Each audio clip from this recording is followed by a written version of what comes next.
அஸ்ஸலாமு அலைக்கும் வரஹ்மத்துல்லாஹி வபரகாத்துஹு. அன்புள்ள சகோதரர்களை, இந்த மார்க்க கேள்வி பதில் தளத்தில் சகோதரர் கலீல் ரஹ்மான் அவங்க நல்ல ஒரு கேள்வி கேட்குறாங்க. என்ன கேட்குறாங்கன்றா, இப்போ அவங்க ஒரு வீடு கட்டியிருக்கிறாங்க.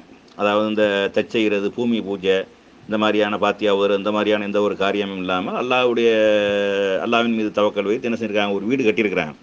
வீடு கட்டும்போது என்ன செஞ்சுருக்காங்கன்னா, ஒரு 2 வாசல் வச்சுருக்கிறாங்க. அப்போ இதை பார்த்துட்டு ஒரு ஆள் என்ன சொல்கிறாங்கன்னா, நீங்கள் 2 வாசல் வைக்கக்கூடாது, நீங்கள் 3 வாசல் வைக்கணும், அப்போ தான் உங்களுக்கு வரக்கத்து கிடைக்கும், உங்கள்கிட்ட உங்களுக்கு காசு பணம் தங்காது இப்படின்னு சொல்கிறாரு. இது சரியா? 3 வாசல் வச்சா காசு பணம்லாம் தங்கிருமா?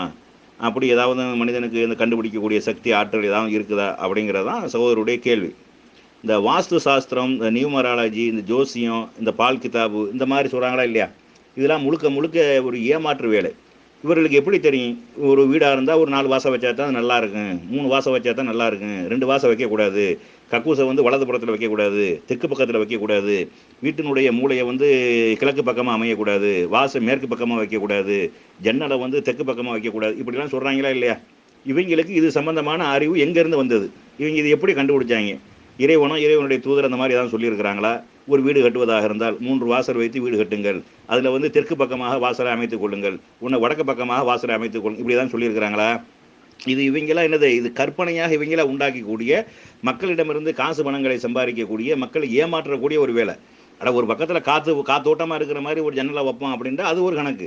இந்த பக்கத்தில் ஜன்னலை வச்சா தான் உனக்கு செல்வம் வரும், இந்த பக்கத்தில் ஜன்னலை வச்சாக்க உனக்கு கஷ்டமாக போயிடும், இந்த பக்கத்தில் பாத்ரூம் இருந்தால் தான் உனக்கு என்ன செய்யும், லாபம் கிடைக்கும், இந்த பக்கத்தில் உனக்கு வாசல் வச்சுன்னா லாபம் கிடைக்காது, படியை 4ஆக கட்டணும், 3ஆக கட்டினா தர்த்தனியாக வந்துடும், 4ஆக கட்டினா தான் லாபம் வரும், இப்படிலாம் சொல்கிறாங்களா இல்லையா? இதெல்லாம் முழுக்க முழுக்க கடைந்தெடுத்த ஒரு அயோக்கியத்தனம். இவர் எந்த ஒரு மனிதனுக்கும் இப்படிலாம் என்ன செய்ய முடியாது, சொல்ல முடியாது. இந்த மாதிரி நிறைய மாற்றி கொண்டவங்க நிறைய நஷ்டத்தில் போயிருக்கிறாங்க. இந்த வாஸ்து சாஸ்திரம்ங்கிற பேரில் வீட்டை இடித்து தெண்டத்துக்கு செலவழித்து கட்டினதான போய் வீட்டில் எந்த ஒன்றும் கிடைக்காது. நம்ம அல்லா மேலே தவக்கல் வைத்து நம்ம எதை செய்கிறோமோ, நமக்கு எது வசதியோ எது விருப்பமோ, நம்மளுக்கு இருக்கக்கூடிய வீடுகளில் காத்தோட்டமாக எங்கிட்டு இருக்குது, நீரோட்டம் எங்கிட்டு இருக்குது, அதை பார்த்து கிணற கட்டணும், காத்தோட்டம் எங்கிட்டு வருதுன்னு பார்த்து ஜன்னலில் வைக்கணும், வீட்டுக்குள்ளே எப்படி போனால் நல்லா இருக்குன்னு போட்டு வாசலை வைக்கணும். இதுதான் இருக்குதே ஒழிய அப்படி நம்ம செஞ்சுக்கலாமே ஒழிய, இந்த வாஸ்து சாஸ்திரம் பார்க்குறவனை, ஜோசியம் பார்க்குறவனை கூட்டிகிட்டு வந்து வச்சுக்கிட்டு இந்த வீட்டை எப்படி அமைச்சா நல்லா இருக்கும், இவன் என்னமோ பெரிய ஆர்கிடெக்ட் படித்த மாதிரியும் பெரிய இன்ஜினியர் படித்த மாதிரியும் வீட்டை எப்படி அமைக்கணும் இவனுக்கு என்ன தெரியும்? ஒன்றுமே தெரியாது. மக்களை ஏமாத்துற தவிர எதையாவது ஒன்று சொல்லுவான்.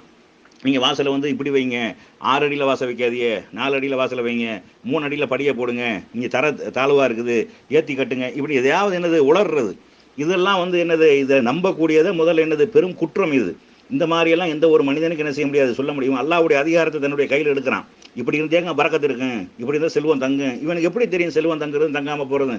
பொதுவாக நம்ம மக்கள் கையில் செல்வம் தங்குறதுல காரணம் வீண் விரயம் நிறைய, அத்தியாவசிய செலவு போக ஆடம்பர செலவுகள் அதிகமாக இருக்குது.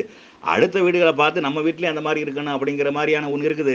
ரெண்டாவது, வெளிநாட்டில் சம்பாதிக்கக்கூடியவங்க அங்கேருந்து கஷ்டப்பட்டு சம்பாதிச்சு பணத்தை அனுப்புகிறோம். இங்கே பணத்தினுடைய அருமை, கஷ்டம், அந்த உழைப்பினுடைய அந்த இது தெரியாத அளவுக்கு என்ன செய்கிறாங்க, நம்ம பெண்கள் ஊதாரித்தனமாக செலவழிக்கிறாங்க. இதனால் கையில் காசு தங்காமல் இருக்குமே ஒழிய, பட்ஜெட் போட்டு நம்மளுடைய வருமானம் என்ன அதற்கு தக்கன செலவழிப்பார்களே. ஆனால் குறைந்த அளவில் தங்களுடைய வருமானத்து இருந்தாலும் அதற்கு தக்கன தன்னுடைய வாழ்க்கையை அமைத்துக் கொள்வார்களே. ஆனால் அதில் தான் அல்லாஹ்வுடைய பரக்கத்து இருக்குது. நீங்கள் ஒவ்வொரு நேரம் என்ன செய்யுங்க, அல்லாஹ்ட்ட கேளுங்க, எல்லாம் என்னுடைய சம்பாத்தியத்தை ஹலாலான முறையில் ஆக்கி வை, அதில் பரக்கத்து ஏற்படுத்து, அதில் அபிவிருத்தியத்தா என்று நீங்கள் கேளுங்க, அல்லாஹ் தருவான். இந்த வீட்டில் வாசலை மாற்றுறதோ, கதவை மாற்றுறதோ, ஜன்னலை மாற்றுறதோ, கக்கூசை மாற்றுறதோ, மூளையை இடிச்சுட்டு அங்கிட்டு மாற்றுறதோ, இந்த ஷோகேஸ் அங்கிட்டு மாற்றுறதோ, லாக்கர் அங்கிட்டு வை அப்படின்னு சொல்கிறோம். இதெல்லாம் என்ன இல்லை, மார்க்கத்தில் உள்ளது கிடையாது. இதெல்லாம் முழுக்க முழுக்க மூட நம்பிக்கையில் சேர்ந்தது என்பது என்ன செய்யணும், விளங்கி கொள்ள வேண்டும்.